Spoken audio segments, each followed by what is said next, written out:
Quando a gente pensa em criatividade, a gente tem a tendência de associar ao trabalho do artista. E a gente esquece que a criatividade está associada a qualquer atividade humana.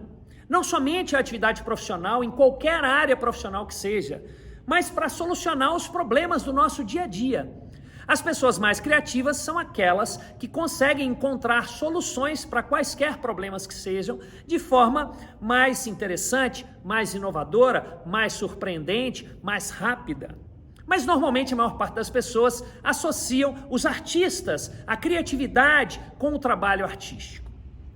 O que nós vamos falar hoje aqui nesse vídeo, a gente pode utilizar não somente para o trabalho artístico de um coreógrafo, para a criação de um espetáculo de dança, como é o meu caso, mas também a gente pode e deve extrapolar para qualquer atividade de qualquer outra profissão que você exerça e também para qualquer ação do seu dia a dia, para solucionar qualquer problema do seu dia a dia. Então a ideia que eu acho fascinante é trazer a forma como a gente pensa a criatividade, como a gente lida com ela, no nosso trabalho como coreógrafo, como criadores de espetáculos, para que a gente possa, através de analogias com a nossa experiência, contribuir para que você também encontre boas soluções para o seu trabalho. Seja você um artista do palco, um bailarino também, um coreógrafo, ou que atue em qualquer outra área profissional.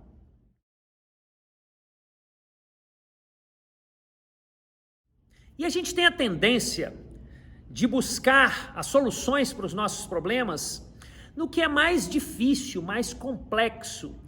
Muitas vezes as soluções estão ali na nossa frente.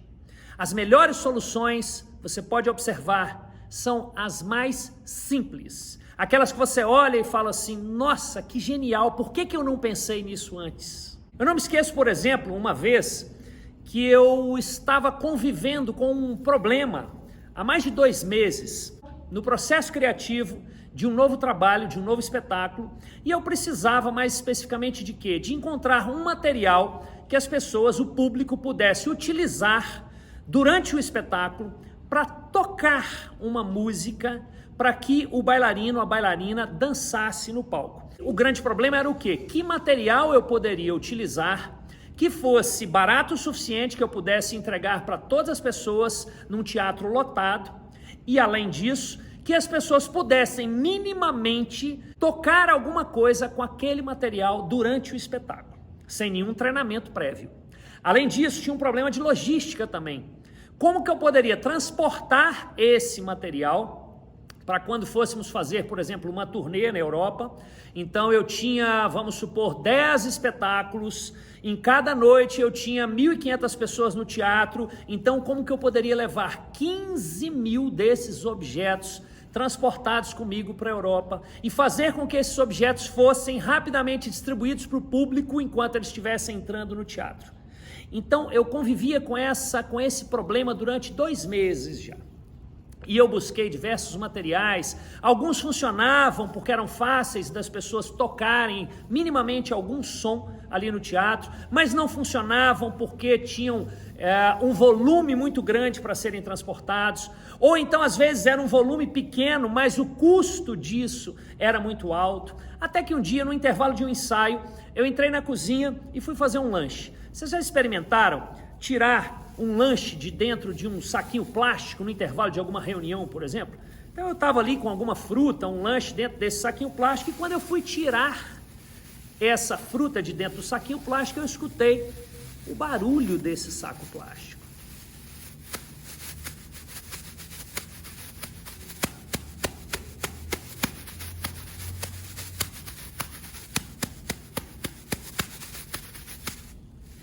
Um saquinho plástico tem um custo mínimo. A gente consegue carregar 20 mil, 30 mil saquinhos plásticos como esse dentro de uma pequena bolsa de mão que a gente pode transportar no avião e levar para a Europa ou para qualquer país. A gente consegue distribuir rapidamente para o público ao entrar no teatro, e qualquer pessoa, por maior dificuldade motora que ela possa ter, ela consegue tirar algum som desse saquinho plástico. Ou seja, a solução era a mais simples possível, estava ali na minha frente. há meses e eu buscava soluções mais complexas, pesquisava materiais e tudo mais, sendo que ela estava ali. Resumia-se a um saquinho plástico ali na minha frente durante tanto tempo. As mais interessantes, as mais inovadoras, as grandes ideias estão exatamente no simples.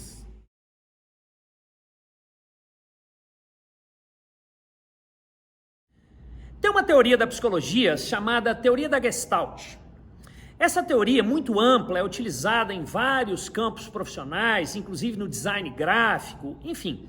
Eu trago aqui para a gente um pequeno recorte dessa teoria da Gestalt aplicada diretamente às nossas necessidades. A necessidade de utilizar essas soluções criativas para chegar a um bom produto que vai agradar o nosso cliente, seja ele o público que vai assistir o nosso espetáculo, ou o comprador do nosso produto, ou o aluno de uma escola de dança, qualquer que seja ele.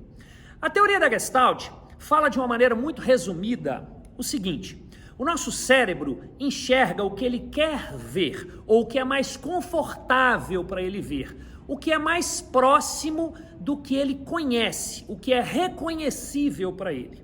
Então, se vocês observarem, por exemplo, essa figurinha que está aí ao lado, e eu perguntar para vocês, que figura é essa? A maior parte de vocês vão me dizer, isso é um quadrado. Ok?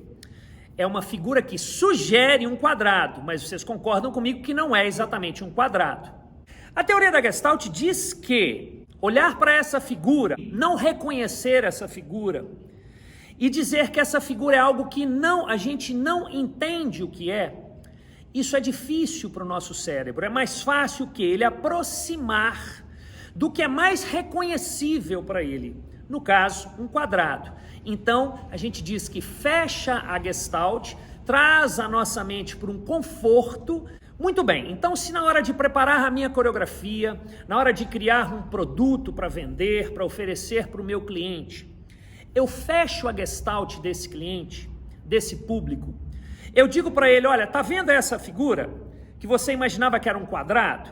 Porque o cliente, o público, ele já entra no teatro com uma predisposição, ele já imagina mais ou menos o que provavelmente ele vai ver daquele espetáculo. E se ao final do espetáculo eu entrego para ele, olha, tá vendo? Você esperava um quadrado e eu te entreguei um quadrado? É a certeza de que nós vamos ter sorrisos e aplausos no final. Mas não é isso que o artista, que o bom empreendedor, que o grande profissional busca.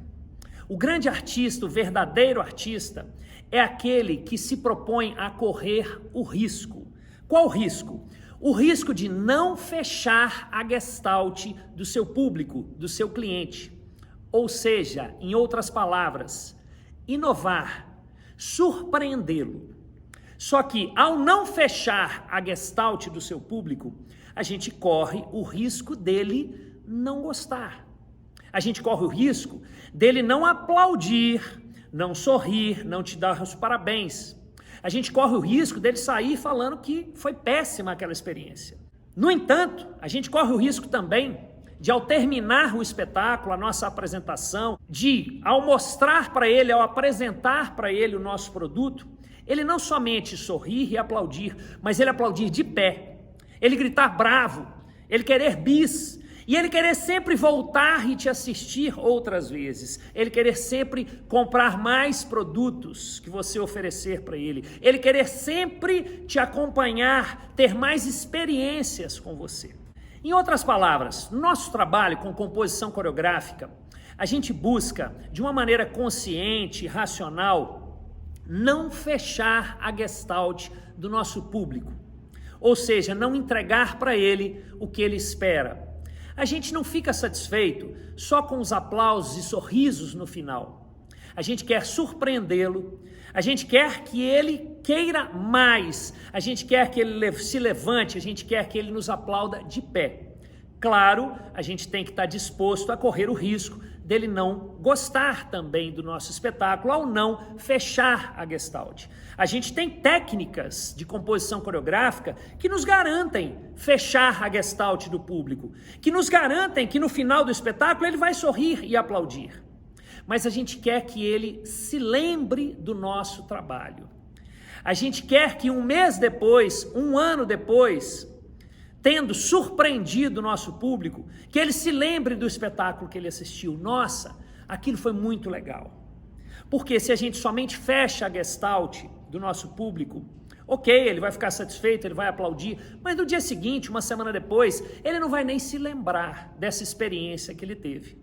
É como aquele nosso almoço do dia a dia, né, que cumpre o seu papel de nos alimentar, ok, pode ser gostoso, mas no dia seguinte você mal se lembra do que você comeu no dia anterior, no restaurante da esquina.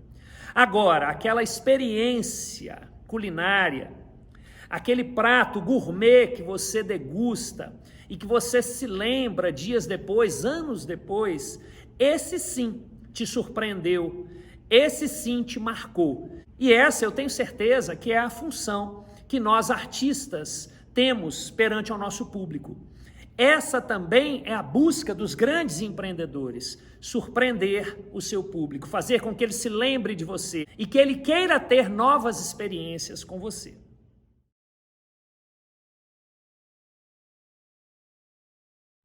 Vocês já pararam para pensar na diferença entre uma pessoa criadora e uma pessoa criativa? Tem muitas pessoas que são excelentes para gerar ideias. Tem ideias maravilhosas, mas tem muita dificuldade para transformar essas ideias em algo palpável, em um produto final. E quando eu falo em um produto final, pode ser um espetáculo no palco para ser apresentado para o público. Pode ser também um produto para ser comercializado. Pode ser uma aula para ser ministrada para os seus alunos. No entanto, tem outras pessoas que às vezes nem têm tantas ideias geniais, mas conseguem pensar aquelas que realmente funcionam e as transformam em algo maior, em um espetáculo, em uma verdadeira criação. Isso é muito importante a gente pensar. Na hora que a gente está buscando soluções para os nossos problemas, tem um momento para gerar ideias livremente, sem nenhuma censura, mas tem um momento da gente interromper, observar quais daquelas ideias funcionam, desenvolvê-las, se for o caso, parar para ter mais ideias, mas então transformar aquelas ideias que são utilizáveis, digamos assim, em um resultado. Essa é a diferença entre aquelas pessoas que são criadoras e aquelas que são criativas.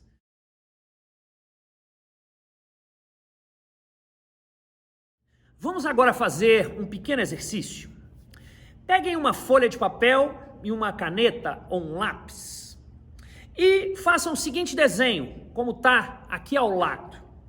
Nesse canto inferior direito aí da folha, desenhe um quadrado, mais ou menos nessas proporções que vocês estão vendo aí ao lado. E na parte de baixo do quadrado, coloque um pontinho. E agora, eu vou deixar tocando aqui para você alguns segundos de uma música. E aí você vai posicionar, preste bem atenção nas instruções que eu vou te dar. São 2 instruções apenas, e aí nós já vamos começar o exercício. Você vai posicionar a sua caneta ou o seu lápis com a ponta em cima desse pontinho que está dentro do quadrado. Na hora que começar a tocar a música, você vai desenhar a partir do estímulo musical que você estiver escutando. Posicionou a caneta, o lápis, música.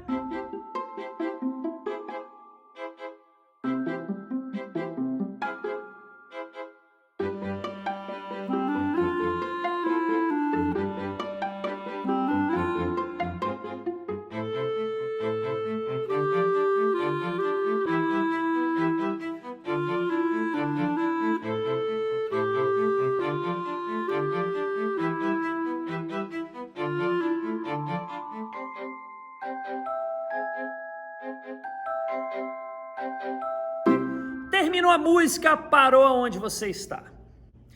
Normalmente, a gente tem 3 tipos de desenhos, padrões de desenho, ao final desse exercício. Um deles é esse aqui. Ou seja, é aquela pessoa que ficou restrita ao quadrado. Manteve o seu desenho dentro dos limites do quadrado. Tem também aqueles que procuraram se manter dentro dos limites do quadrado. Num determinado momento, não aguentaram mais e saíram para o restante da folha. E tem aqueles que, desde um primeiro momento, saíram desenhando para fora da folha. Vamos lá, vamos lembrar as duas instruções que a gente deu no início. Posicione a sua caneta no pontinho. Segunda instrução, desenhe a partir do estímulo musical. Ou seja, em momento algum a gente disse que você precisava desenhar dentro do quadrado. Esse quadrado, ele estava aí só para te atrapalhar. Esse é um exercício que demonstra bem a questão da criatividade nas nossas vidas. Ele não diz que as pessoas que desenham num determinado padrão são mais ou menos criativas que as outras. Eu estou usando ele aqui somente para ilustrar para vocês a forma como, em diversas situações das nossas vidas, a gente tem quadrados que nos limitam nas nossas ações, nas nossas ideias, nas nossas soluções, sem serem realmente limites para soluções que a gente pode encontrar. Então, na dança, por exemplo, a gente pode pensar em inúmeros quadrados quando a gente vai criar uma coreografia. Por exemplo, o próprio espaço físico do palco. Ele não está ali para nos limitar. A gente pode criar uma coreografia que extrapole o espaço daquele palco. A gente pode dançar no meio da plateia, a gente pode dançar de pendurado no teto do teatro. A música, muitos coreógrafos, às vezes com menos experiência, ficam muito presos à música, sendo que a música ela não pode ser um quadrado, um limite para a sua criatividade. E a gente poderia continuar enumerando aqui uma série de quadrados que estão ali somente para te atrapalhar. E se a gente tiver consciência disso e lembrar, opa, isso aqui não, ninguém disse que isso precisa me limitar. Agora, tem alguns quadrados, eu vou citar um aqui, que no trabalho do coreógrafo, do bailarino, por exemplo, ele precisa realmente limitar. É a capacidade física e artística do seu bailarino. Se o seu bailarino, de uma maneira muito simples, se o seu bailarino consegue dar 3 giros, não adianta querer que ele dê 5 giros na hora que ele estiver no palco. Ele vai fazer aquilo de forma suja, desequilibrada. Então você precisa respeitar o limite do seu bailarino. Agora, claro, a gente vai buscar sempre ampliar esse limite, esse quadrado. Então a gente vai trabalhar em aulas para que ele consiga cada vez mais ampliar, dar 4 giros, 5 giros, 6 giros, 7 giros, para que então ele consiga fazer 5 no palco de forma confortável, de forma segura. Mesmo que a gente tenha que respeitar aquele quadrado, a gente vai sempre trabalhar para ampliá-lo. E se a gente pensar em diversas situações da nossa vida cotidiana, se a gente pensar em diversas situações da nossa vida profissional, em qualquer área de atuação, a gente vai encontrar situações em que a gente tem diversos quadrados que, se a gente for analisar bem, a gente pode esquecê-los e sair, extrapolar os limites daqueles quadrados, que a gente vai encontrar soluções muito mais interessantes, criativas, inovadoras, surpreendentes para o nosso público, qualquer que seja ele. Seja a sua plateia, o seu cliente, o seu aluno numa sala de aula.